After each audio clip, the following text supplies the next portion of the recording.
Class,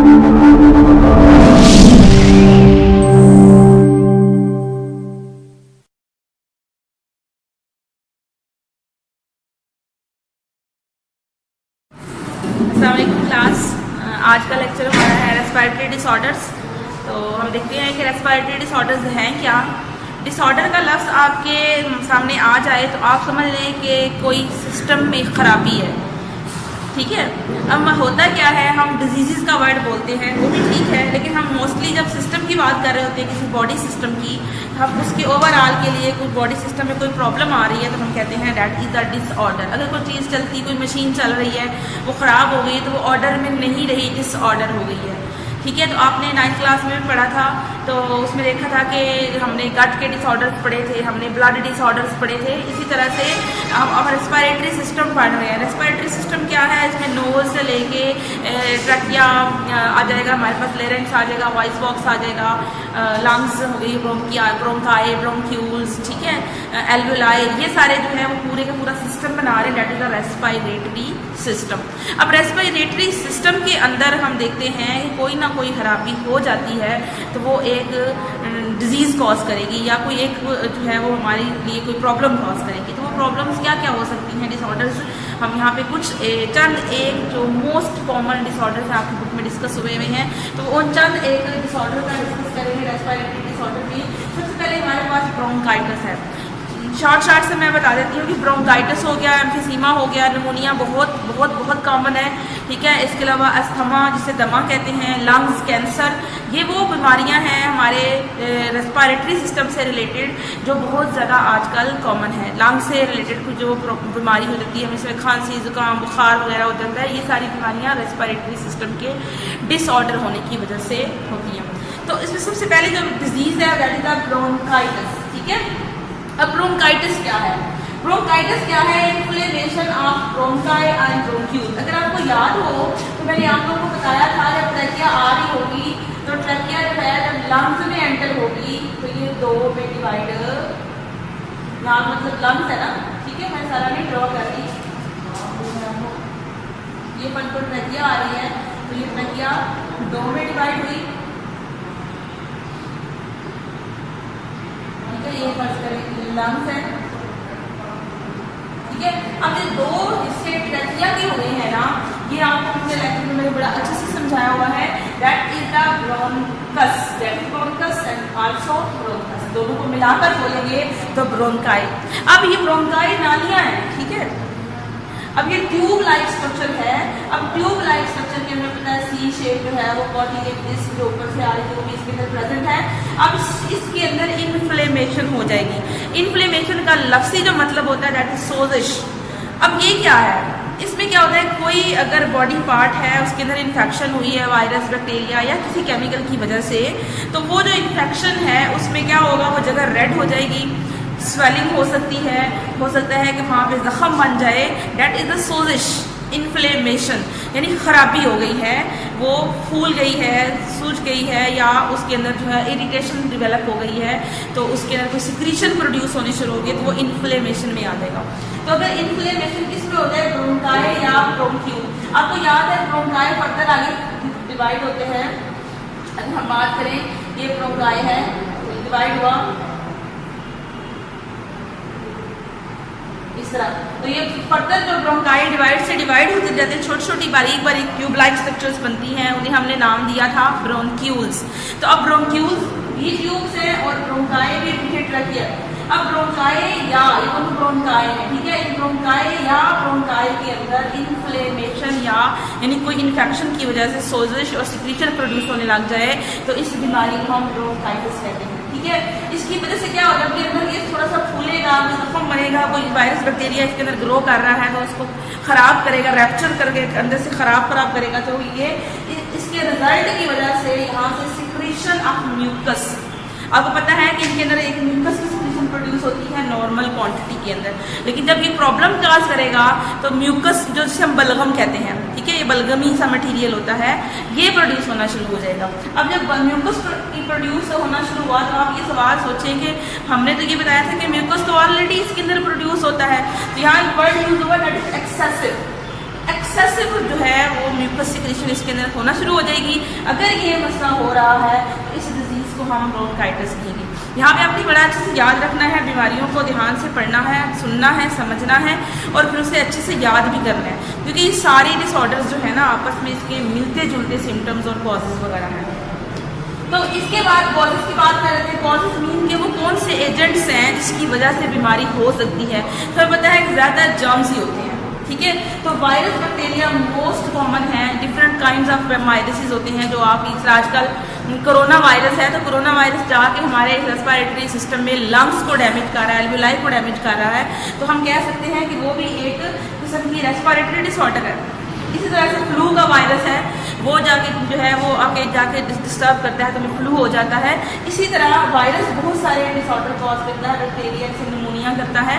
इसी तरह exposure of chemical, अगर हमारी बॉडी केमिकल से एक्सपोजर हो रही है, जैसे हम किसी फैक्ट्री में काम करते हैं या किसी ऐसे इन्वायरमेंट में खड़े हैं जहाँ से जो है कोई ऐसा धुआं निकल रहा है जो जिसके अंदर टॉक्सिक केमिकल है। खास करके हम जब फैक्ट्रियों में काम करते हैं, फैक्ट्रियों वाले इलाकों में रह रहे होते हैं तो उनकी फैक्ट्रियों से बहुत टॉक्सिक किस्म का धुआं या गाड़ियों से टॉक्सिक किस्म का धुआं या कुछ केमिकल फ्यूल्स होते हैं, फ्यूम्स, जैसे तेजाब में से फ्यूम्स निकल रहे होते हैं। लेबॉर्ट्री के अंदर अगर आप काम कर रहे हैं तो वो टॉक्सिक केमिकल जाके हो सकता है कि आपकी बॉडी में कोई इरिटेशन कर दें और वो ये मसला कॉज कर दें।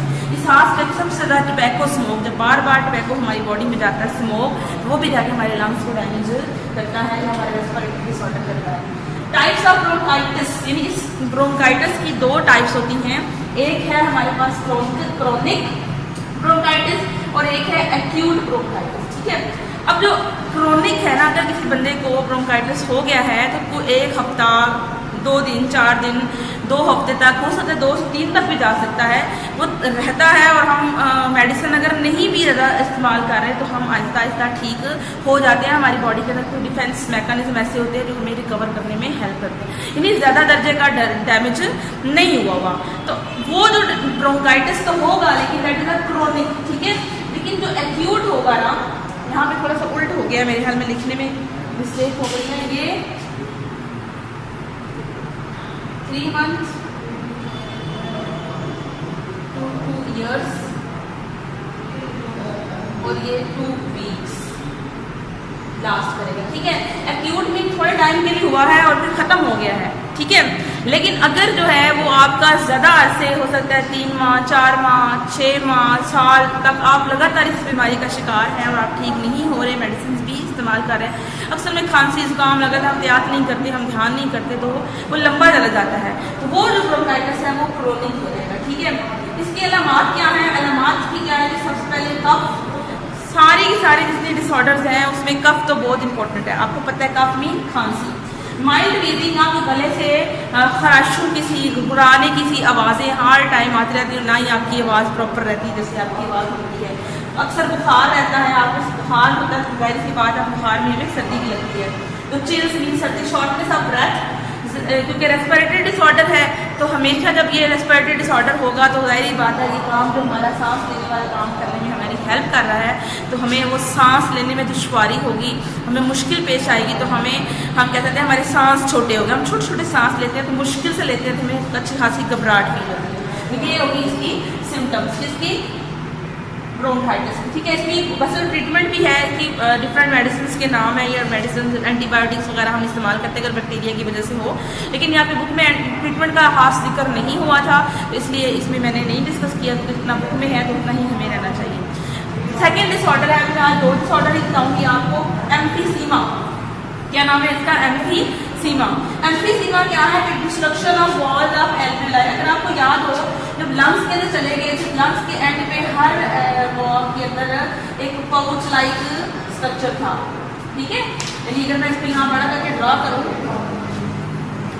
जब एल्वियोलर डक्ट यानी ब्रोंक्यूल जो है डिवाइड होगा तो एल्वियोलर डक्ट बनेगी, एल्वियोलर डक्ट से ये बनेगी pouch like structure that is alveoli, जिसके अंदर गैसेस एक्सचेंज होना है एंड पे, वो बिल्कुल पाउच लाइक स्ट्रक्चर जो है एल्वियोलाई। अगर उसकी वॉल, क्योंकि इसके अंदर ऐसे स्ट्रक्चर बने होते हैं, ये ना थोड़ा सा ऐसे वैसे ऐसे वाला होता है, ठीक है।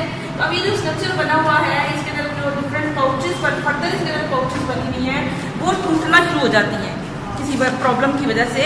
जब वो डिस्ट्रक्ट होंगी, वॉल डिस्ट्रक्ट होंगी तो जाहिर तौर पर तो ये वॉल्स की जो ट्रस्ट डिस्टर्ब होगी तो हमें लगेगा कि ये खुला हो गया। ऐसे देखने में लग रहा है कि सरफेस एज की सैक जो है वो बड़ी हो गई, ज़्यादा गैस एक्सचेंज होनी चाहिए। नहीं, यहाँ पे क्या होगा, सैक्स तो खुली होगी लेकिन सरफेस पर जितनी ये हम ज़्यादा होगी ना, इसके अंदर ये बॉक्सेस ये वाली चीज़ ज़्यादा होगी, उतना ही गैशियस एक्सचेंज ज़्यादा होगा। ठीक है, आपको याद रखना है कि गैशियस एक्सचेंज कहाँ पे होता है, एल्वियोलाई के ऊपर होता है। जो सबसे लास्ट वाली मैं आप लोगों को दिखा देती हूँ बुक के ऊपर, ताकि आपको बुक से देख के पढ़ना है तो आपको याद रहे। हमने एल्वियोलाई पढ़ा था, अगर ये देखिएगा ये एल्वियोलाई था। ठीक है, पाउचेस। अब ये देखिए छोटे छोटे बैलून्स की तरह के बने हुए हैं। ठीक है ना, ये देखिए सही है। अब यहाँ पे इसकी ये देखिएगा, ये इसने इसको यहाँ पे डायग्रामेटिकली शो करके दिखाया है कि ये इसके जितनी सरफेस एरिया ज़्यादा तो गैसियस एक्सचेंज भी ज़्यादा हो रहा है। ठीक है, लेकिन जो ही इसकी वॉल डिस्ट्रक्ट होंगी तो सरफेस फॉर गैसियस एक्सचेंज भी डाउन हो जाएगी। तो गैसियस एक्सचेंज की सरफेस कम पड़ जाएगी, जो लंग्स ने हमारे लिए ब्रीदिंग का सामान करना है वो प्रॉपरली कर नहीं पाएगा। तो लंग्स जो ब्रेक हो जाएंगे, नई बात जब ये ब्रेक हुआ तो ये तो लंग्स बना रहा था, इसी ने तो लंग्स बनाना था। लंग्स जो है वो टिश्यूज को क्या करेंगे, जो ये एल्वियोलाई ब्रेक हुई तो ऑटोमेटिकली हमें नजर आएगा कि लंग्स की टिश्यूज जो है वो ब्रेक जो है वो हो जाएगी। ठीक है, lungs do not come to their original shape after exhalation. जब हम सांस बाहर निकालते हैं तो जो हमारे फेफड़े होते हैं थोड़े से ऐसे कंप्रेस होते हैं, कंप्रेस होकर वापस जाना चाहिए था, खुला होना चाहिए था, लेकिन ये वापस खुला होने में काफ़ी देर लगा देंगे, ज़ाहिर बात है सांस लेने में मुश्किल हो जाएगी। तो ये एक्सहेलेशन यानी कंप्रेस होने के बाद दोबारा वापस अपने ओरिजिनल शेप में नहीं जा पाते, जिससे अच्छी खासी सांस लेने में मुश्किल पेश आती है। तो उसी की वजह से क्या होता है, सिम्टम्स की हेडिंग जो है वो आप देंगे कि शॉर्टनेस ऑफ ब्रेथ होती है, आप थर्ड टाइम क्योंकि आपकी गैसियस एक्सचेंज प्रॉपरली नहीं हो रही, आपको एनर्जी नहीं मिल रही, ऑक्सीजन आपकी बॉडी में पूरी नहीं आ रही, तो आपको हर वक्त फील होगा कि आप थके हुए हैं, फटीग फील होगा। ठीक है, और रिक्यूरेंट रेस्पिरेटरी इन्फेक्शन का मतलब है कि कभी बार बार आपको डिफरेंट टाइप के कभी खांसी लग जाएगी, कभी फ्लू हो जाएगा, तो रेस्पिरेटरी इन्फेक्शन डिफरेंट टाइप्स की आपको होती रहेगी बार बार। लेकिन जब इस बीमारी का हमें नॉर्मल में हम खांसी बुखार समझते रहते हैं, लेकिन जब हमें एक्चुअली इस बीमारी का पता लगता है, हमको टेस्ट वगैरह कराते हैं तो पता लगता है कि 50 to 70% जो लंग्स हैं वो डैमेज हो गए हैं। मतलब क्योंकि एल्वियोलाई जो डिस्टर्ब हो रही है, एल्वियोलाई ने पूरा का पूरा फेफड़ा बनाना है, आपकी एल्वियोलाई सारी आहिस्ता आहिस्ता टूटती रहेगी। जब टूटती रहेगी तो लंग्स के टिश्यू ब्रेक हो जाएंगे। जब हमें पता चला उस वक्त 50 to 70% लंग्स अच्छे खासे डैमेज हो चुकी होंगी, जिनकी रिकवर होना इतना आसान नहीं।